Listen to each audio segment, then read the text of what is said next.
apparently this is a bigger problem than just me. Hell has frozen over. PayPal aggressive changes coming to frozen funds policy. Hold on a second. There's two links to this, but I'm going to read this one, and this is from CNN Money. PayPal's overzealous fraud filters have frustrated customers for years. That's an understatement. With an inscrutable verification process that leaves some baffling for months to get access to their money. That's a relatively new decision because years ago it could be years. Let's see, the eBay fortune blah blah blah. eBay owned payment processor. That's the problem. Like other financial companies, has policies in place to ensure that fraudsters aren't using the system to transfer blah blah. But PayPal also traps legitimate businesses and charities in its filters, and proving you're no scam involves a ton of paperwork and time. PayPal says it's finally ready to deal with the problem. It's promising to roll out a massive overhaul of its system within the next several months, but details are scant for now. These are not minor, these are aggressive changes. Okay, let's chop it up. I want you to envision with me some PayPal boardroom members or the committee. There was a meeting. There was definitely a meeting or several meetings for this. And there's some people who are thinking, golly gee whiz, we need to really stop screwing over those sellers. We need to do something about this now, by damn it. That's fiction. This is what really happened. Holy shit, there's a lot of competition out there. We can't just keep giving them customers. We've got to change our policies. Understand, this was not a goodwill move. This is the economy is changing. We have more competition than ever. When I first got into the online bill, PayPal was it. There was a few other ones, like just, a lot of them were in other countries, and it was a little complicated because when you transfer money, it was just outrageous. But literally 2006 and before, it was a handful. And then 2006, a few more came up, but there was just a handful. Last year, when I was just doing a search, I found dozens of payment processing solutions. Dozens. Some are tied to your mobile phone. Some are nil field. There's all kinds of stuff out there. And I'm going to tell you, when I got my first merchant account, I had like a 7-8 beacon. That's what they called it back then. And I had to wait 2 weeks. You can have bad credit, jacked up credit, go online and apply and have a merchant account in a matter of seconds or minutes. As long as as fast as your little fingers can type, you can get one. And start doing business today. Making money, having money in your account sometime this week. That wasn't happening in the old economy. You go in and you fill out the paperwork, and the banker was like, well, we'll look at this and we'll get back to you. Make sure everything checks out. Seriously.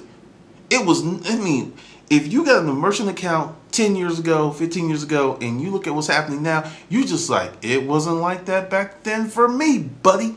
But back to PayPal. Okay, apparently there have been 2 big changes. And yeah, heat just kicked on because it's winter again down here. I don't know what's up. The weather's a trip. I went out this morning. It was like 30 degrees. But the landscape's changing. eBay's making some changes and PayPal's making some changes. I'm going to just keep it real. I have personal prejudice against both of them that aren't necessarily rooted in business, because with things that I know, the money that I know people are making, eBay and PayPal change, but they didn't change because they want to change. They're changing because they have to change. This is the value of competition in the marketplace, because eBay and PayPal had it good for so long, and look at what happened. You sneezed on that listing. You're suspended for 30 days. You looked at me funny, get your ass out of here. Seriously, some very Gestapo type stuff, both of them. And the thing is, I've talked about it here on YouTube, and first time I mentioned it, I got some emails. It's like, come on, Glendon, you know you did something wrong. They don't do that to people. And here we are in 2013, and they're admitting their sins. This has been going on for a long time. The thing is, we've reached a tipping point. If PayPal is fucking you, you have several options now that you did not have 3 years ago. And they know it. Expect an amnesty program to be put in place. If you've ever been screwed by PayPal or something, you expect to get an email saying things have changed and you're forgiven. We're gonna wipe the slate clean, and there may even be some bonus money on the table for you to come back. Because this is the thing: in this new economy, you have so many micro businesses.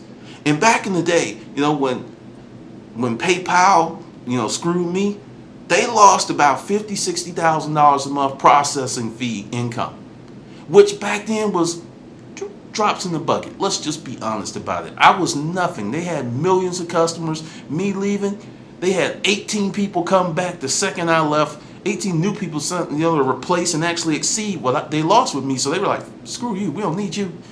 But now, the company's maturing. There's competition. This disruption is major.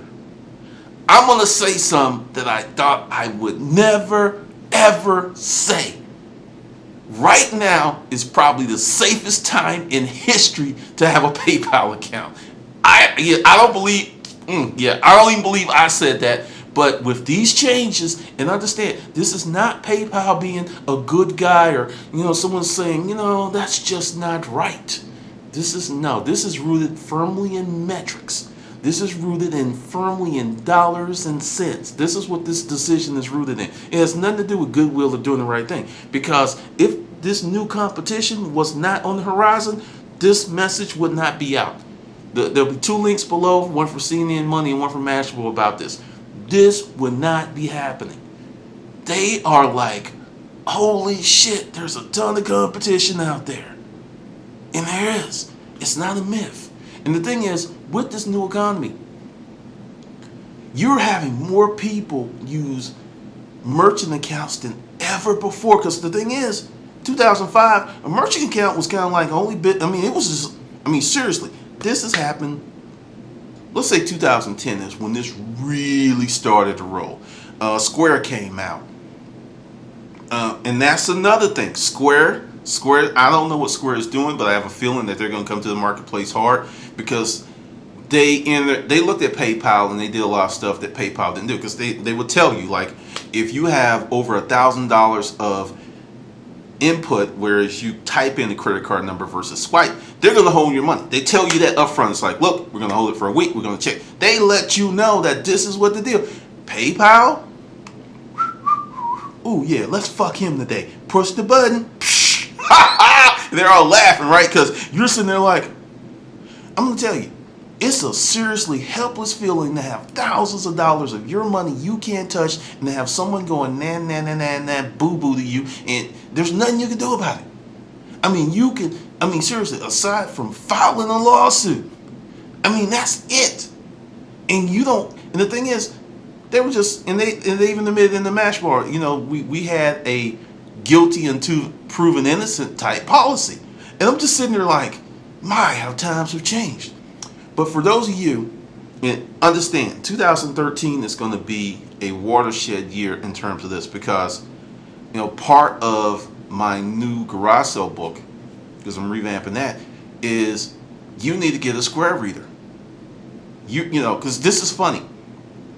I've seen it. I've got guys in my groups. There are people that were only making $100-$200 a garage sale, routinely making $600 to $1,200 at a garage sale. Go ahead and throw that payment processor in there, and you're going to probably see a 30 to 40, maybe even a 50% increase in income. Because people don't have to carry cash. They can either pay you with their credit card or they can put PIN. You're going to see more money because I remember when the first time I talked to a merchant account rep, he said, we have charts. He pulled out all these charts and stuff, and it's like, you're going to see a 50% increase in sales on certain ticket items because you now accept credit cards. And it happened. It happened. So your next garage sale this summer, you need to have a Square account. you will see more money. Trust me on that. Square, go into it something, because that's the way we're going. And this is the thing with the new economy. You're having people that are like, because access to merchant accounts is giving people the ability to do stuff they normally couldn't do. Like, you can now have a webinar in a hotel. Then, because it used to be you had to spend like $1,000 to get this phone with no, Square Reader, your iPad or your phone, and you could do the same thing and no monthly fee. Decent. I mean, the processing rate is higher because they're not charging you a monthly fee, and you got to look at it if you're using it every month or all the time. It just really depends upon your business. But essentially, going forward, you're gonna have bake sales, Girl Scout cookies. You're gonna have all types of folks that only used to take cash or checks now available to take credit card payments, and they're gonna get those on the spur, okay, type purchases that they didn't get before. It's a huge, huge market that's gonna grow. It's gonna grow. So for all of those folks out there, for all you disruptive entrepreneurs that create these payment systems, I just want to say thank you. I want to thank you, because you are doing something that I know many people, because I've talked to them, that have been seriously screwed by PayPal. And I'm gonna say this. If you see me using the PayPal account, understand I'm on drugs. Because even though it is safer than it's ever been, I'm in really no hurry to go get one. Well, shit, I don't even remember my old password. But I'm in no hurry because I have so many options. I don't need them for any of my online businesses. Ooh, that felt good. I don't need them for any of my online businesses. Oh man, that felt good. I'm going to say it one more again. Oh, I don't need them for any of my online businesses. Oh, that was good. Because, I'm looking at it, and I really think my time online as a merchant really extends back to 2001, 2002, which is kind of like, wow, it's a decade online. Because it was offline and online, but I can legitimately say I've been online for 10 years. In some form, shape, fashion, and capacity. That's a freaking long time. But anywho, once again, to the disruptive entrepreneurs, thank you. You are my boys. If you do that, you might do that. I appreciate you, because what you folks have done is made it better for all of us out here in the e-commerce world. Because no longer can PayPal go, now they gotta go, nah, we can't do that because he may go here. They're gonna have to work with you on some issues, something that they should have done a long time ago. Because there are many of us out here, we don't care. We're not using PayPal. We're not going back. Just like, I've pissed off people and they're never gonna buy any of my stuff again. That's the risk you run when you have a business and you have an unhappy customer. It's gonna happen. But some companies, it happens a lot. So I'm going to go ahead and give you, oh God, slap myself again, the green light. If you want to use PayPal, understand you are safer now than you have ever been before. Now let me tell you how to use it. You have your PayPal account. You like it because a lot of you love it. I get a lot of payments. See, my merchant account set up where I can receive PayPal account payments. I don't have to have a PayPal account. So a lot of people like it. Get your PayPal account. This is how you split it up. Online stuff, but if you do anything in person, Square, Intuit, or some other account. That way you diversify your risk. And it's a wonderful thing. Because right now, I have three merchant accounts. And, something funky happens with one, move everything over here. And all three are not going to go bad at the same time. I remember years and years ago, I had one merchant account that I didn't really do my due diligence with this company.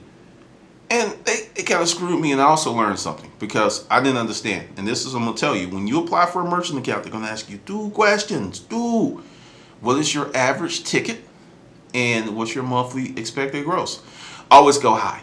Get approved as high as you can, because there are some companies that will call you up and say, look, hey, you're going past your limits. Do we need to reallocate you or raise your limit, and they'll talk to you about it. There's other companies, they'll do a PayPal movement on it. They'll freeze your funds, no questions asked.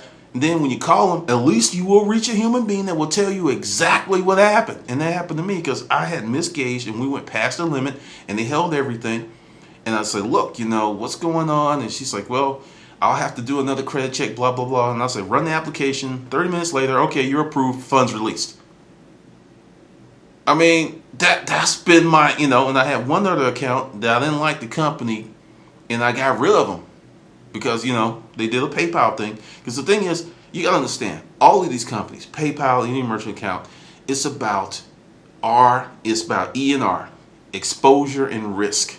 Exposure and risk. They all have algorithms and something in place to mitigate that because we have crime and we have fraudsters. It's just a part of life. So I understand that. What I don't like is the way PayPal did it for years, which was off up with the head. And then when they do the autopsy, oh God, he didn't have the plague. Oh, our bad. That's just not good. It's just not good. So yeah, I'm Glendon Cameron, and I am actually saying this, and this is rooted in metrics, science, and information and research. This is the safest time in ever that you can have a PayPal account because you have options.